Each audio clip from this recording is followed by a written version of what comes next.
আজকে দিনটা অনেক সুন্দর। আরে আরে কে ফোন করছে? এমা শোনো শোনো শোনো, এখান থেকে আমার বান্ধবী ফোন করছে। তুমি এখান থেকে যাও, না হয় ভাববে আমি তোমাকে দিয়ে কাজ করাচ্ছি। হ্যাঁ হ্যাঁ বল বল, এই তো আমি কাজ করছি রে, বাড়ির অনেক কাজ জানিস তো।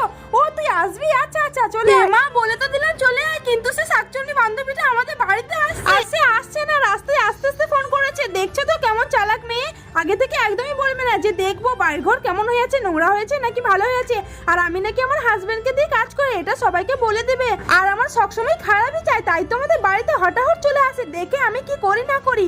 এই দেখো তাড়াতাড়ি আমি ঘর দুয়ার পরিষ্কার করি, না হলে এত শয়তান মেয়ে গ্রামে যেয়ে সবাইকে বলে আসবে যে এত ক্ষেত মেয়ে পরিষ্কার পরিচ্ছন্ন রাখে না, নোংরা ভাবে থাকে, আর বরকে দিয়ে সব কাজ করায়। তার জন্য তাড়াতাড়ি করছি। আর স্নানটাও সেরে নি, নিজেকে একটু ফিটফাট হতে হবে। এই তো আমার স্নান করা হয়ে গেছে, চলো একটু মেকআপও করে নি, না হলে বলবে ওই যে খুব তো মেকআপ করে থাকিস, এখন কি হয়েছে এত খ্যাত হয়ে থাকিস কেন। ওই খুব চ্যাটাং চ্যাটাং কথা, তাই তো আমি মেকআপ করে নিচ্ছি, আর পাটা একটু পরিষ্কার করে নি, কি নোংরাটাই না হয়ে আছে। বান্ধবীদের নয় একেবারে শাকচুনির ডাইনিং, কেন যে আসে আমার বাড়ি বুঝে পাই না। বাবা তাড়াতাড়ি রান্নাটা বসিয়ে দিয়ে এসে আবার খাবো খাবো করবে। আচ্ছা বন্ধুরা, তোমাদেরও কি এরকম বান্ধবী আছে? বান্ধবী থাকলে ভিডিওটাতে লাইক দিয়ে চ্যানেলকে সাবস্ক্রাইব করে দাও, কমেন্টে